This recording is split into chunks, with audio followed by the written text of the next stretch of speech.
This thrilling story begins with a fat man who is returning home after finishing his work.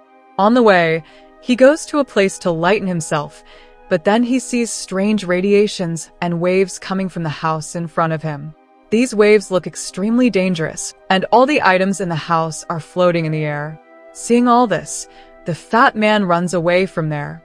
Now we're shown inside that house, where a professor named Joseph used to live.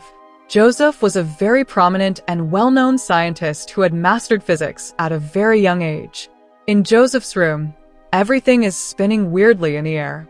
In fact, after years of hard work, Joseph has discovered through his experiments how to bring dead people back to life, and now he is testing his experiment. Next, we are shown a nearby museum where a very old and large egg is kept. But in the next moment, that egg starts cracking for some unknown reason, and large eyes of some creature peek out from inside. After the egg breaks, a large flying dinosaur emerges, which flies out of the museum and into the sky. Meanwhile, on the road, we see a husband and wife who are having a great time. But suddenly, that large dragon flies down, grabs their car, and drops it directly into the water. After that, the dangerous dragon heads towards the city. Now we are shown a man named Frank, who does small jobs. Frank is very much in love with his friend named Edel, but he doesn't know how to express his feelings to her. We see that Frank is writing some letters for Edel. Some time has passed, and now we see the same girl, Edel, who has come to a desert with her team. In fact, Edel has come to find the tomb of a great doctor in the desert's pyramids. On their way, the team encounters two men who live around there. The reality is that those two men are small-time thieves. They tell Edel that they have a map of all the pyramids. And if Edel would give them money in return, then they could give her the map. Edel immediately agreed to this and started to take both of them into the pyramid. At first, everything was dark inside, but according to the way their map was, a very large wall had come up in their path, with no way forward. Edel and the others didn't know how to proceed. Then Edel went to the wall and pressed a stone, causing a large door to open automatically. Edel and her entire team entered that place. Inside, there was a lot of gold jewelry and diamonds, and seeing it, the two men went crazy. They started touching all the gold and laying on it as if it belonged to their father. However, Edel didn't focus on all this. She looked ahead and saw a very large coffin, and that's why she had come here. Edel told her companions to open the coffin. After a while, when they looked inside the coffin, a mummy was present there. Edel realized that this must be the mummy of the doctor, who was very famous in ancient times. Edel was only interested in this mummy, but what exactly Edel would do with this dead mummy, we would find out shortly. Now, the two men, who were going crazy over the vast treasure of gold, were suddenly hit by a strange curse. The gold jewelry they had put around their necks came to life in a weird way and started attacking them. One of them fell to his death due to the ground breaking beneath him. This was the result of their greed. Edel and her companions were lucky that they didn't touch any of the golden items. Now Edel said that they needed to get out with the mummy as soon as possible. But unfortunately, it wouldn't be that easy because a very naughty police officer, along with his soldiers, arrived there. The police officer was named Professor, and he asked Edel what she was doing there. Edel then said that she wanted the mummy inside the coffin, which she intended to take with her. The professor asked what she would do with a mummy that had been dead for so many years. Only then did Edel reveal her true purpose. Edel replied that this mummy belongs to a very old doctor from ancient times, whose help I want to use to cure my sister, who is very sick. No ordinary doctor can heal my sister, but this mummy can. The professor started laughing at Edel because the mummy is dead. How could Edel possibly use it to treat her sister? Then Edel said that a scientist named Joseph would help her.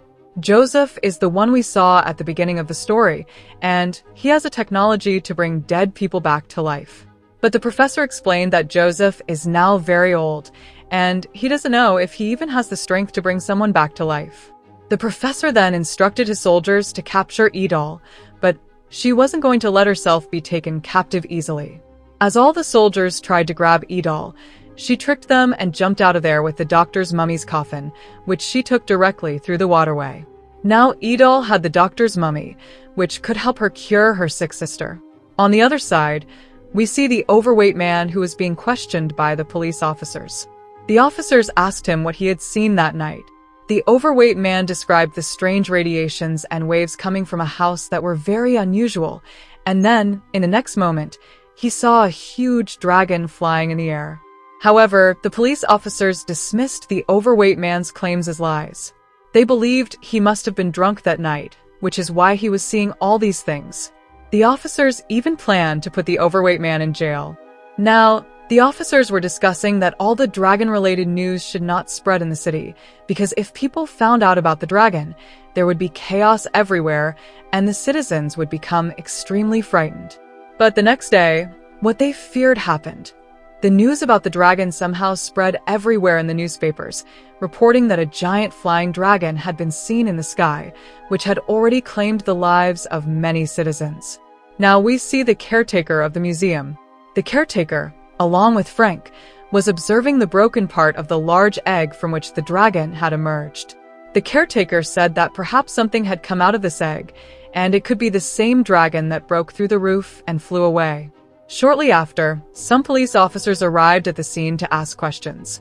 They inquired about the egg, but the caretaker and Frank told them that they had just started gathering information, and as soon as they found some solid evidence, they would inform them. Now we see Joseph at his home, calling out to someone by the window. Suddenly, the same dangerous and large dragon appeared at the window. For some unknown reason, the dragon seemed to obey all of Joseph's commands. Joseph was feeding the dragon several pieces of meat. The truth was that it was Joseph who had brought the dragon to life from the egg, and in some way, Joseph's soul was connected with that dragon, which was a very strange thing. As Joseph continued to feed his pet dragon, the useless police officers grew suspicious of him and directly walked into Joseph's house. Joseph had hidden his pet dragon in a cupboard. The police officers began their investigation in Joseph's room, searching everywhere in the house. Just then, one officer felt very hungry and opened the eggs lying aside to eat. The pet dragon, watching this from the cupboard, suddenly attacked the officers when they tried to eat the egg. The officers were terrified to see such a large dragon in front of them. The dragon devoured the eggs first and then flew away, wreaking havoc as it went. Since the dragon had been found in Joseph's house, he was now considered the criminal and the police officers arrested him. Now we see Edel at the railway platform, who had arrived here with a mummy's coffin from Egypt. Edel hurriedly took the mummy's coffin home. Edel was very happy that her sister would soon be healed. Her sister was sitting on a bed without any movement, indicating that she had been in a coma for many years. A hairpin had accidentally lodged in her brain, preventing any doctor from treating her, and she had been in this state ever since. Edel believed that with Joseph's help, she would bring the mummy of the doctor back to life and cure her sister. At that moment, Frank arrived at Edel's door with a letter, intending to leave it there. Just then, Edel opened the door and invited Frank inside. Edel shyly asked what the letter contained, but suddenly her gaze fell on a newspaper lying nearby. After reading it, Edel learned that Joseph was soon to be sentenced to death.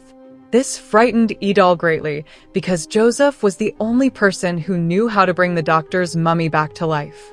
If Joseph died, no one would be able to revive the mummy.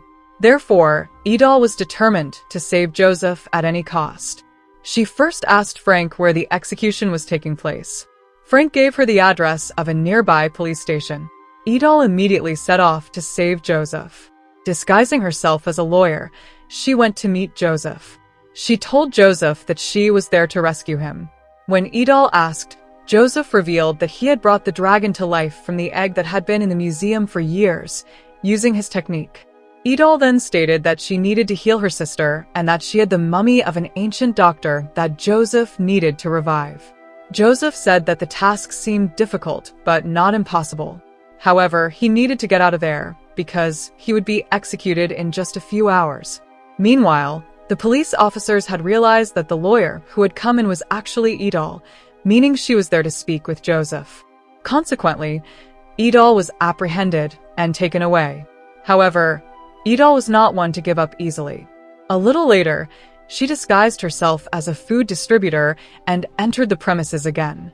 The police officers recognized her once more and kicked her out.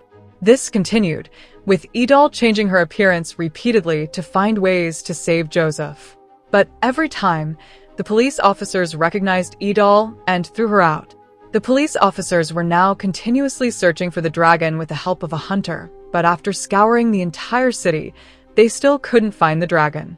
Idol tried various things to rescue Joseph, but ultimately, she disguised herself as a police officer to gain access to the jail. She hurried to free Joseph, but when she arrived at the jail, she found another man in Joseph's cell. Idol began asking him where Joseph had gone.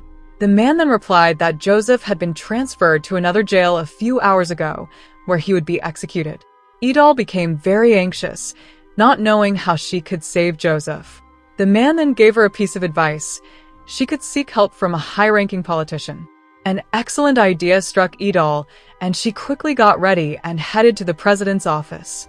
Idol had a very good acquaintance with the president, so she approached him and said she needed to get Joseph out of jail by any means necessary. The president started to say that he couldn't make a decision right away and needed to think about it. Just then, the dangerous dragon flew in, preparing to attack the president directly. In a split second, Idol jumped in to save the president, pushing him out of the way, which caused the large dragon to fly away. The dragon's attack was so swift that no one saw it coming. They only witnessed Idol falling on top of the president. The security officers, thinking that Idol was the one attacking the president, arrested her immediately, not allowing her the chance to explain herself. The scene then shifted to the caretaker and Frank, who were in their backyard garden watching the dragon. The dragon always returned to that spot after flying because Frank fed it a lot of meat and fish, ensuring that the dragon wouldn't harm anyone. And the caretaker was extremely happy with Frank's good deed. After spending several hours in jail, Idol returned home, apologizing to her sister for being unable to do anything to help her. To release some of her tension, Idol decided to take a shower. While showering, she remembered a letter from Frank that she had yet to open. Frank had written in the letter that he had the large dragon that was roaming around the city. He invited her to come to his house if she wanted to see it. Upon learning this, Idol rushed to Frank's house. She saw the huge dragon in the garden, which looked quite terrifying. At first, the dragon did not heed any of Idol's words, but slowly, she managed to gain control over it. Idol decided that she would use the dragon's help to rescue Joseph from jail. Without wasting any time, she climbed onto the dragon and burst into the jail in a spectacular style, bringing Joseph back with her. When Joseph arrived in the garden and saw the caretaker, he hugged him tightly, filled with joy. The truth was that Joseph and the caretaker were very old friends who had met since they finished university. Idol was also very happy that Joseph had returned. It meant he would revive the doctor's mother and help her sister. But suddenly, the same hunter arrived, the one whom the police officers had sent to kill the dragon. The hunter was hiding behind some bushes, watching the dragon, and in the next moment, he shot the dragon in the heart with his gun. The dragon sustained so much damage that it couldn't even get up. The same pain then afflicted Joseph, as we know that Joseph and the dragon's souls were intertwined. If the dragon died, Joseph would die too. Joseph's condition deteriorated rapidly, so Idol rushed him home, pleading with him to please bring the doctor's mother back to life. Joseph told Idol to gather all the antique items in the house into a circle. Idol immediately complied. In the next moment, Joseph began to chant his spells, lifting everything into the air. However, due to exhaustion, Joseph eventually died. With Joseph's death, the dragon also perished. Idol was incredibly despondent, wondering who would bring the mummy back to life, meaning her sister would never recover. But within seconds, it became apparent that the doctor's mother had indeed come back to life, breaking out of her coffin. The doctor's mother, who looked very frightening, approached Idol's sister, who was still in a coma. The doctor's mother noticed a needle stuck in Idol's sister's head and began asking Idol about the truth behind it. Idol explained that a few years ago, there had been an accident while she and her sister were playing badminton. After hitting the shuttlecock towards her sister, It looked like she was about to fall when a needle from her hair pierced into her brain. Since then, Idol's sister had neither spoken nor eaten. She had fallen completely into a coma. Idol asked the doctor's mother if she could heal her sister. The doctor's mother replied that the case was extremely complicated, one that doctors like her could not resolve, which meant she couldn't help Idol. This upset Idol greatly, but then the doctor's mother explained that because of the spell Joseph used, not only was she alive, but all mummies within a 10-kilometer radius had also come back to life. She informed Idol that the king's mother was nearby in a museum where more experienced doctors than her resided. Idol decided to take her sister to the museum with the doctor's mother. Upon entering, the doctor's mother opened all the coffins, bringing all the mummies back to life. They were now opening the king's mother's coffin, and she remarked that it felt good to rise after so many years. The doctor's mother welcomed everyone and explained Idol's problem. Initially, the king's mother and her army were unwilling to help Idol, but when they learned that Idol had been the one to bring them back to life and that all she wanted was to save her sister, whom she loved dearly, they reconsidered their stance. Upon hearing Idol's declaration that she couldn't lose her sister, the king's mother became somewhat emotional. She then commanded her highly experienced mummy doctor to heal Idol's sister. The mummies began to use ancient methods to treat Idol's sister, and they managed to remove the needle from her brain. Within a few hours, Idol's sister was completely healed and started talking normally again. Idol was overjoyed and embraced her sister, tears of happiness in her eyes, as she had finally reunited with her beloved sister after such a long time. With their task complete, the king's mother and her soldiers decided to go out for a walk, enjoying their newfound freedom. Everything returned to normal, and Idol set sail on a ship named Titanic with her sister. Everyone knows what was destined to happen to the Titanic later on, and thus, our adventurous story comes to an end here.